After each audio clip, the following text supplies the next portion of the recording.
Hi, guys. It's episode 69 of Shenanigans with Friends. This is the last episode of the year. And who better to have here with me than the beautiful AJ? Hi, AJ. Hey, I'm so excited. First of all, I like the number 69. It's a great number. It's a But, great number. It just ended up that way. but I'm also really honored that you would have me as your last guest of the year. I think it's pretty dope. Of course, of course, of course. You've like always been on my list, but then like wanted to make sure everything was settled with you.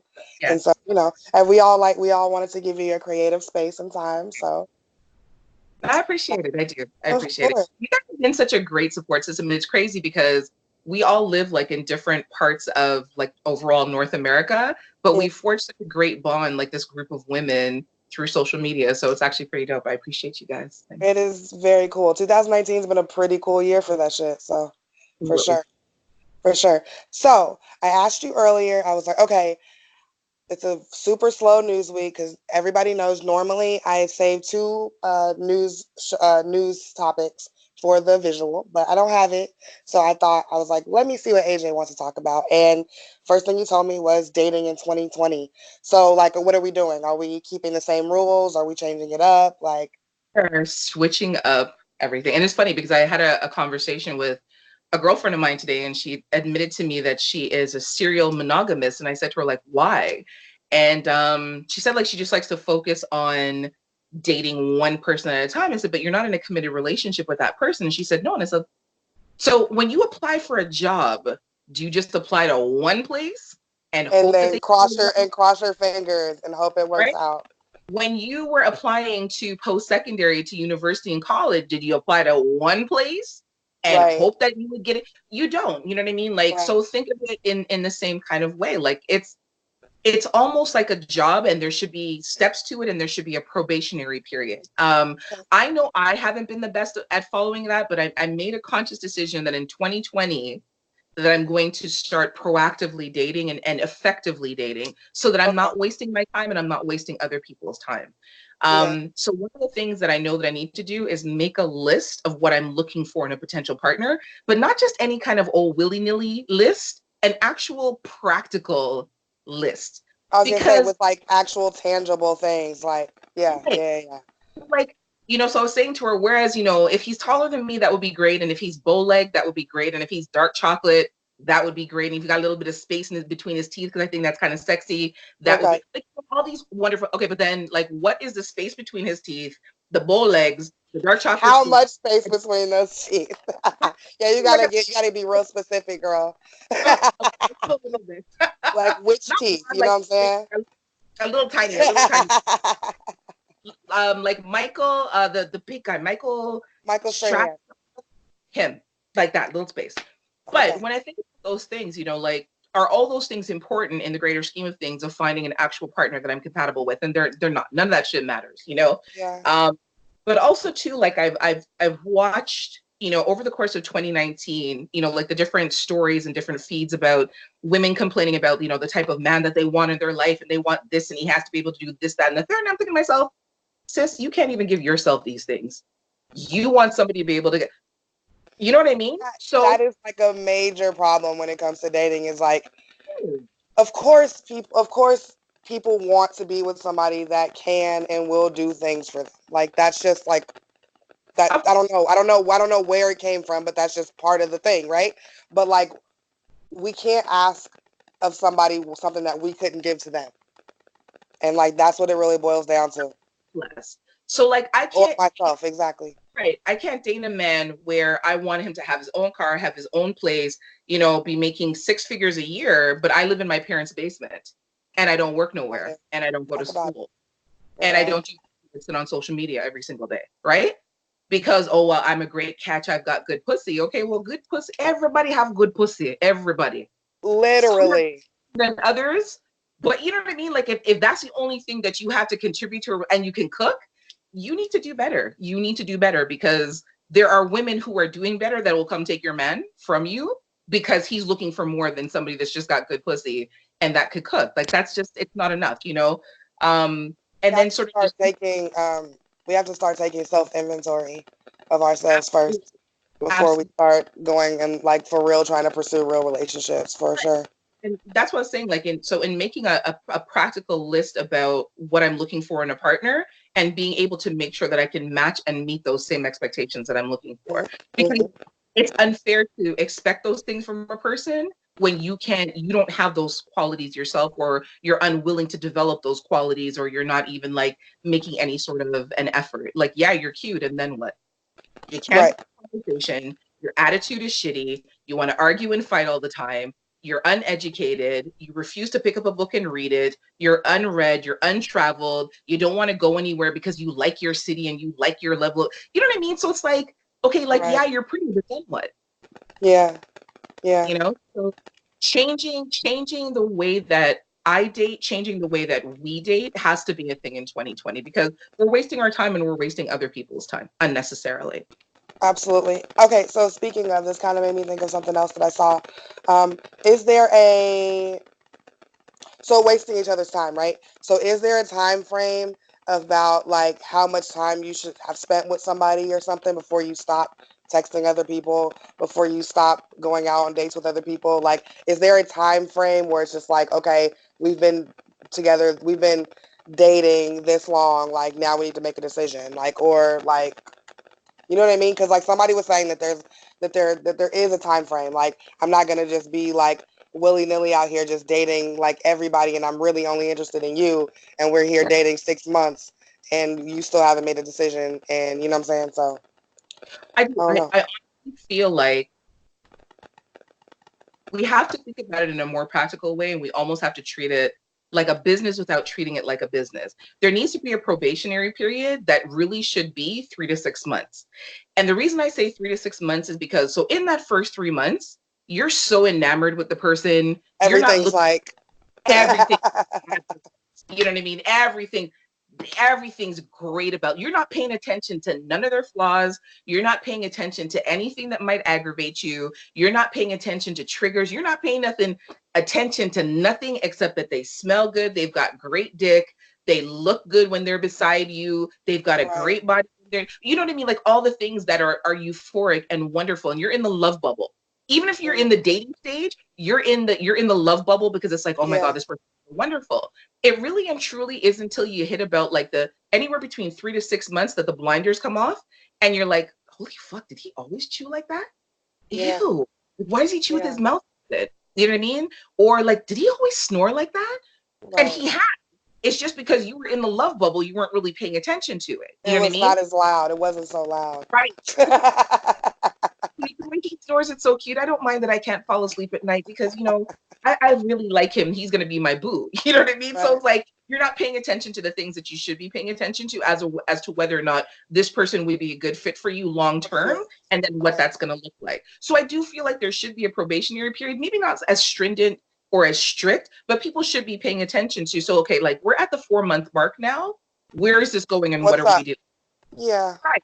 I think Because a lot of people now, because like, I don't know why, but for some reason, like people are so afraid of that conversation. But it's like you either have that conversation or you're forever like I'm waiting. just out here. Yeah, exactly. So this past Exactly. summer, I had started. So I met somebody on social media. It's a really weird story, because we have all the same friends Yeah. and we've known of each other, but we've never actually met until this year. So many, many moons ago, when I ran a youth program, he used to come to my gym and play ball, but I don't remember him. Hmm. And it's really weird. Like my sister knows him, like he knew my brother, he was at my he was supposed to have come to my brother's funeral, like it was just really weird. So we connected over the summer, and we spent like 3 months together, until one day I was like, okay, so like what are we doing, only to realize that he was still in a situation and try to come out of the situation. And I'm like, okay, honestly. So I gave it a little bit more time, because like, I really like, our chemistry was great, the time that we spent together was great. Like it was just very, very chill, and very relaxed. And I could see us having a future together, except that he was still in this situation. And Hmm. I had to say to him, like, okay, so I need to exit myself out of our situation, because it doesn't seem like you're willing to do anything Exit about out that. of yours. Right. For it to end. You're telling me that it's over. You're telling me that you're done, but you still live there. And I get that maybe financially you're not able to move at this point in time, but that's disconcerting to me because if I want you to come spend a night, in order for there not to be an argument in your house, you can't come spend a night. You know what I mean? Yeah. Things like, Or you gotta, or or you have to lie about where you are. and I'm not trying to do that, you know, or if I wake Right. up in the middle of the night because I can't sleep and I want to talk to you out of respect for where you are, I don't call because I don't want it to upset. For me to have to be thinking about you being in your situation and me being respectful of your, that's just too much work. And that is me wasting my time dating. As That much as is. things are great, as much as I see potential, that's me wasting my time dating and continuing to wait for your situation to sort itself out so that we can be together. I don't have that kind of time to waste with anybody. And that's why I'm saying like effectively dating. If by the 4 month mark, so July, August, September, October, going into November, if by the 4 month mark, there's no movement and you haven't had a conversation about what that movement is or is not going to be, you're wasting your time and you're wasting that person's time. I can dig it. I can dig it. I mean, the years, as the older we get, the fucking months go by way too fast. So I'm totally all for. It's 2020. Yeah. Yeah. Yeah. That's I boggling. don't even know what I thought 2020 was gonna look like when I was worried about it. Like definitely thought I was gonna have like flying cars by now. I remember when Prince was singing 1999. We're gonna party like it's 1999. 2000 was coming in. I remember my parents bought a generator because the world was gonna end or something bad was gonna Yes. happen. And Yes. Because the computers couldn't figure they out what to do when it turned to 2000. that shit. 2 decades later, we're going into a whole. We're leaving the 2010s behind. We're in a Yeah. whole new decade. Yeah. That time, we don't have that kind of time to waste on people trying to figure out their shit. I totally 100% agree. Trying to think. So I think is that like the main point? So dating in 2020, we just got to stop wasting each other's time. Stop wasting each other's time, date more effectively, actually have like a strategy or a game plan about who you want to date, the types of people that you want to date, but even broader than that, thinking about why you want to date. Like, are you Why? dating Yeah. just to have just to have companionship? And if that's the case, make that very clear to the person. So again, they're spending time with you in a way that's not wasting their time. They're just hanging out with you because it's just cool to hang out with you, but they know not to look for anything serious down the line. That allows them to make a choice about how much time they want to spend with you as well, you know. Effectively dating, not just dating idly, because what we've done from 2010 to 2019 is create a whole generation of damaged people who are scared to date because dating was such bullshit from 2010 to 2019, especially like in the last 2 years. People are out here playing games with people's feelings and leading people on and making it seem like, you know, this is going to be something that it's not. Like you said, people are scared to have conversations about dating because somehow it's going to, I don't know what it's supposed to change. Like, hopefully it would change for the better, but it's like, Yeah. And if it doesn't change for the better, then there's your answer. Like, you know, I mean, you touched on it just right now, but like, yeah, like a lot of people, and I think a lot of reasons people are afraid of dating now is because everybody else is so fucking afraid. So everybody's hiding their cards and everybody's just doing kind of whatever the fuck, but saying that, you know, oh, this is where I'm at, this is where I'm at. But really, they're texting 5 other people, they're in however many DMs. Like, you got just fucking focus and get to the point, get to understanding why you're doing yeah. the things you want to do. Like find and get to the basis of what you want and then just I don't know, go from there. Yeah, I don't know though. Y'all ain't gonna listen to me. So anyway. But um it's important. And so it's like, it's just being upfront and honest with your shit. Like, if you're just at a point now, like when I was in Jamaica, I met a man who had just come out of a 12-year marriage, and like he wanted to hang out, you know, and he and I mentally were in two different places. Like, the point I'm at in my life right now, I am more open to looking for someone to settle into a relationship with. He is looking for someone to fuck, you know what I mean? yeah, And because without he him, just came out of a relationship. Yeah. right. And so I said to him, like, we're in two different places. He's like, oh, you don't want to have a good time? I'm like, absolutely, but I'm looking for one person to have a good time with. You're looking for whoever to have a good time with, and I'm not her, Mhm. you know? Yeah. And I said that to him, and he's like, I respect that and whatever the case may be. And the conversation was cool, but more people need to be having those upfront conversations. If it is that you're just interested in fucking, then say that and let the person choose for themselves. Don't use that as a means of tricking someone into thinking that they're going to be in a relationship with you when really all you want is some dick or some pussy. Half of the time, if you just be honest, half of the time that other person is thinking the exact same fucking thing, y'all. Like, but y'all still damn so silly. Anyway, so how do we change perspective on our potential partners? Explain what you mean when you said that. So, as women, let's just take it from there. We get locked to he has to be tall, he has to be a certain complexion, there are things that he has to be, and I'm not changing my standards. I'm not budging from what it is that I want, Mm-hmm. And then what ends up happening is you meet a really great guy who is a couple of inches taller than you, maybe the same complexion as you or a little bit lighter than you. And outside of those two things, on your list of qualities, he has everything else that moves your heart and everything else that in a person that you want to be with. But because he's not 6 foot something, and because he's not a darker complexion, you're unwilling to give him a chance because you're locked into what your dating ideals are. I'm That's gonna play. I'm going yeah. to play devil's advocate for a second. What if I have an amazing high heel collection? But honestly, if he's comfortable with himself, that shouldn't matter because That's at true. the end of the day, you're not in heels all the time. And even if you are in heels all the time, again, if he's comfortable and secure in who he is, he knows that when you take them shits off, you're 5'5". He don't care. Yeah. You know what I mean? It's But true.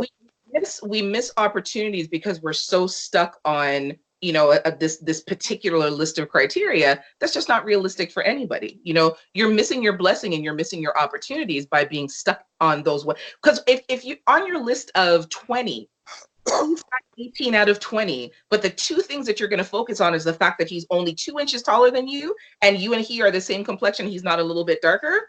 Yeah. How are you giving up the 18 out of 20 for the two? It just doesn't make, but we do it all the time. He's a really great guy, but I wish he was 2 inches taller. Yeah. Okay. Like, people can't help stuff like that. You know what I think though about a lot of the lists that women like have about like their requirements of a man. I strongly believe a lot of that shit comes from like what somebody's mom told them, like, or watching how their mother dates, or watching how, you know what I'm saying, like your grandma saying, oh, like, oh, look at that short ass nigga, or whatever the case may be. Like, so I think a lot of our biases and like the things that we're not willing to compromise are like because they're like, like, because we think, you know what I'm saying, like, you know what I'm trying to say. Yeah, I do. Yeah. So I'll tell you the craziest thing. So my sister, my sister says to me that she's open to dating other races, but she won't date a light-skinned black man. She won't date a biracial black man because fam. So you would date an Italian guy, you realize their Yeah. complexion, but you won't date. She's like, I know it's fucked up and it sounds crazy, but she said like she would never date a light-skinned black man. She prefers her black men to be like Has she never dated a light skinned dark black man before? no, but Really? she's dated an Italian. And I'm like, are you listening to yourself? She's like, I know it sounds crazy, but you know what I mean? And that's the thing. So I said, look, okay, so you're locking off part of your blessings because you won't date somebody who's light skinned, but you'll date somebody past a certain shade, like. but those are the things that we do. We self-sabotage based on, just things that are just trivial.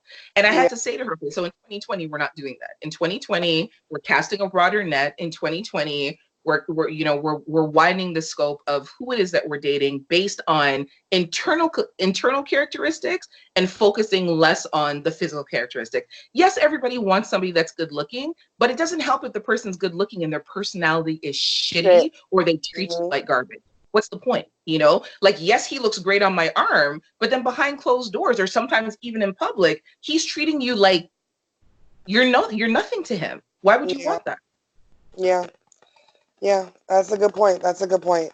So getting rid of those lists, or at least making your list, updating your list so that they are tangible, Yes. like workable, moldable things. Like, and when I say moldable, like, I'm not saying you could build a nigga. Like we know you can't do that. People are who they are.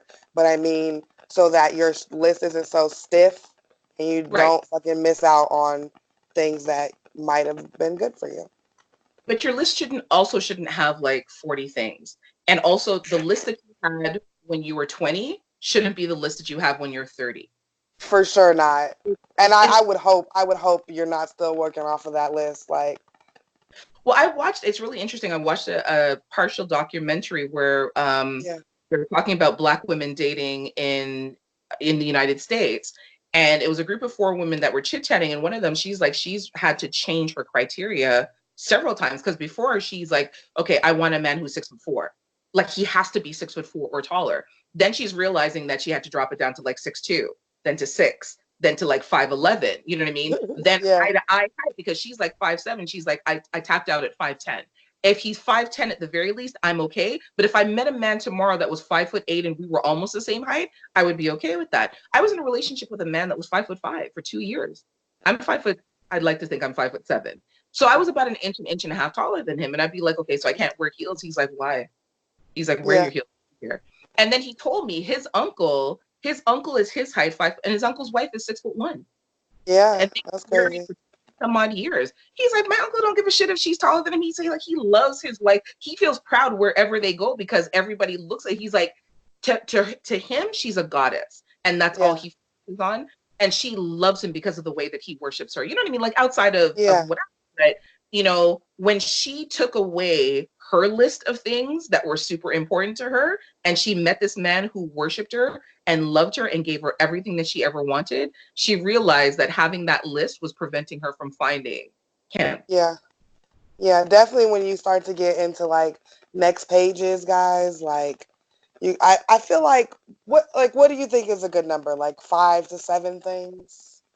I think 10 is a nice even number because it Yeah, should incorporate, physical characteristic, mental characteristics, emotional characteristics, and then other. And when yeah, I say other is your frivolous list of I would like for him to have bow legs. I would yes, like him to have the little space between his teeth. I would right. like him to have green eyes. I would like for him to have that goes on that's the bullshit list. That's the other list That's the because that's the stuff that we can scratch off when everything it's else has been checked. that's irrelevant. Like I want him to drive a Bentley, but I'll settle for a Honda Accord. You know what I mean? Like it's one of those kind of things. So the other list are the things that are not important. So on the list of important things, communication skills should be on that list. Absolutely. And this is Absolutely. a list for everybody. I don't care who you are, right? Being able to effectively communicate, being able to actively listen, because you have people who listen just so that they can respond and argue with you. They're Just not so they can actually talk. listening. Right. They're Mm-mm. not listening to digest what it is that you're saying, to go away with that information and come back and be able to have a conversation with you about it. Someone who is open to talking about their emotions, whether it's good or bad, they're having a good day, a bad day, wherever they are mentally and emotionally, like being able to, or having a willingness to talk. Like there are just certain criteria that should be on everybody's list across the board because it's the things that help to sustain a relationship, and communication is should be like top two. I feel like people always say that communication is important, but I don't think people really like put that shit into practice Mm, because I mean we see it like all the time, like where yeah. it's not put in practice. But I learned something really valuable this year. It's two-part. It's communication and comprehension. Because we can Right. talk all day long, but if you're not really comprehending what the person's saying, all they're doing is talking. If you're Yeah. not making an effort to comprehend what the person's saying, all they're really doing is just talking, and it just becomes noise in the background. Mhm. Making an effort to thoroughly explain yourself to somebody so that they completely understand, but then on the receiving end of it, making sure that you're open to receiving what the person's saying without Right. feeling like it's some kind of a personal attack. Like that's the Right. thing with people that I hate. It's like, I really need to talk to you. It's like everybody gets on the defense, like, oh my god, there's Yeah. going to be Yeah. an Yeah. argument. Because people are afraid to have those conversations, like instead of like Like, taking it as constructive or whatever. right. Like I remember trying to have a conversation with this man that I was talking to, and he's like, I don't want this to be an argument. I'm like, fam, we're both adults. It's a Yeah. conversation. Like, it's not an argument. Oh, I'm just saying, well, I don't want to. If it's going to be an argument, it's because you're trying to lead You're it there. elevating it. Yeah. absolutely ridiculous. Like, as grown people, you should be able to talk about everything without it needing to be a fight. And it's not to say, like, you're not always going to agree with the person, but at least hear what it is that they have to say. You might learn something. It might change your fucking perspective. It might give you objectivity that you didn't have before. Hmm. I think one of my favorite things to say if I get into a not an argument, but if I get into like a constructive conversation with my boyfriend is for me to say, I hear you. I don't agree, but I hear you and I understand. Absolutely. Hmm. And that's really important because, again, like, everyone has a different mindset, everyone has a different thought process. You're not always going to agree with the person, but it doesn't mean that you can't see with what their opinion is. It doesn't mean Right. that you can't, see and say, like, exactly like you said, like, I hear you, I receive what you're saying. I don't agree with you, but I hear I what you're but and I accept that you feel that way. You know what I exactly. mean? It's So, important to acknowledge what the person is saying and the way mhm. that they're feeling. Like, I used to date this guy where it was so important to him to win every argument, to win every conversation, or to always be right, or to always sway me to, like, thinking the way that he thought or seeing his perspective. He didn't understand what agreeing to disagree meant. He didn't understand what, like, I hear you, I acknowledge what you're saying, but I don't like Right. he would spend so much time trying to convince me that I'd be like, okay, yeah, you're right. Just We, I just want this. I want this to be over. Like, yeah, yeah. like I'm done. And just crazy. And that to me just showed a lack of maturity in the way that we dialogued. And after a while, I just stopped being interested in talking to him because it's like, if your sole objective is to somehow win the battle of every conversation that we have, or forever try to Right. convince me to think the way that you think, I'm not a fucking minion. This isn't the Stepford Wives. Don't act crazy. I Yeah, don't have, you're missing the point at that point. So yeah. yeah, for sure. Okay, so it is time to play. If you're asking me, AJ, are you ready? Yep. Okay, they're not crazy. Everybody's always like, but they're not crazy. Like, I okay, so it's the end of the year. So, what is your favorite New Year's Eve tradition? um Even if think it's not something that you do, it's something maybe that someone else does that you know, or something that you want to start as a tradition. Anything.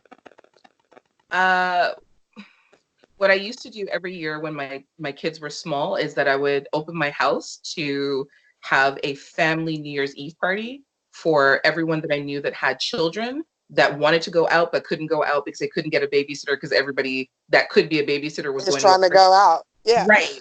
So I would open my house and have, like, a family New Year's Eve party where the adults would be on one floor eating and drinking, and then the kids would be, like, upstairs in the bedrooms doing kid stuff. And the kids would get, like, a little sip of champagne to celebrate the ring in. Yeah, and then everybody, just kind of did their own thing, and the kids hung out, and it was great for them. And then the adults hung out, and it was great for us. And yeah, that was a tradition that I did for probably about 10 years before everyone got old and we had to stop doing it. Everyone grew That's up. dope though. That's dope. That's a good idea. I like that. That way people don't have to miss out on the party. And it's a safe Okay. space for everyone to be able to drink. And I would tell people, bring a sleeping bag if you want to sleep Yeah. over. There's 3 bedrooms Crash. upstairs, bedroom in the basement. Yeah, come hang out and crash. There's a couch there, just kind of, and feel comfortable and know that your children are safe and that they'll be Right. taken care of and that there's other adults in the house, so nothing is going to happen. So yeah, it was kind of nice. Okay. So if we're asking you, stay in or go out? Stay in. Yeah, that's how I feel now. Yeah. I've done so much partying in my life that it's like, I'm good. And I also don't have $75 to give anybody to go to a club that normally costs 10. That part. Yeah, I got a fake ID in Vegas when I was like 19. So by the time I was like 23, I was like, okay, like. I'm done. Right. Okay. So if we're asking you, do you prefer New Year's Eve or New Year's Day? I like New Year's Day. I do too. I do I do too. like New Year's I Day. do too. And is it just me or like it feels away, right? Like It the does. first day of the year? It feels refreshed, and it really feels like a new start. Mm-hmm. Yeah. Yeah. I Yes, just you like hear it. it. Okay, so if we're asking you, AJ, 2018 or 2019? Definitely 2019. Yeah, that's good. Absolutely. I was contemplating as I was writing that, thinking because I usually don't answer these questions, but I was like really thinking like I feel like on paper Yes. 2018 was a better year for me, but I Yes. think that as far as like my growth and like things I've learned and people that I've chose to allow more into my life, I think that 2019 is definitely trumps 2018. And that's exactly right. When I'm thinking just even fiscally, 2018 was a better year, but just in terms of personal Right. growth, development, trusting my own judgment, the wonderful people that I met, 2019 was definitely a better year for all of that. I totally agree. Okay, if we're asking you, what is your favorite love language?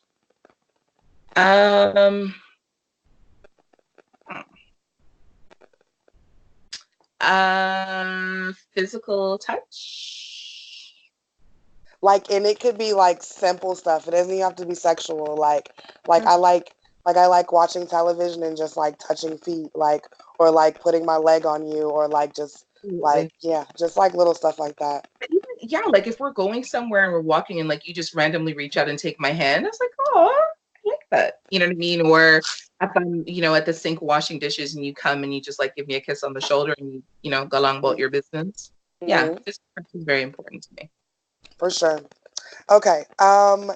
How long before or how long after Christmas do you keep your decorations up? Tell the truth.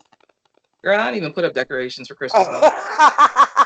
She said, "My kids are grown. Like, who am I No, doing this for?" them kids is grown. I don't even like it, just even in terms of buying gifts, I give them money because it's like, you know what I mean? Like I can more so purchase stuff for my daughter because I have a better sense of like her style. But my son, when I think I got it down pack, I'm like, yeah, he's gonna like this. He's like, no, mom, I don't like that. I'm like, I don't, you know what? It's more so to prevent my feelings from being hurt. Feelings from being hurt, exactly.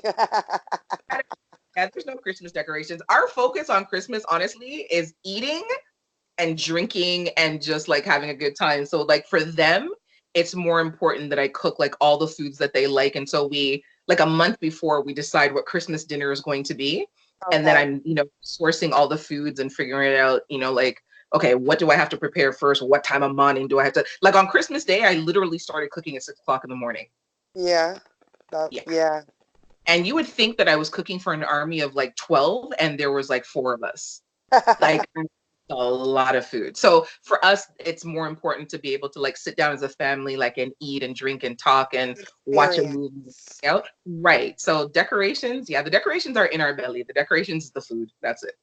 So you just said something that sparked something in me because I've been thinking like I feel like I'm trying to convince my family to kind of change what we eat on Christmas. Hmm. Do you every year? Is it different every year? It is. So like my kids are so over turkey. Yeah, They man. Like after Thanksgiving, like I don't need that no more.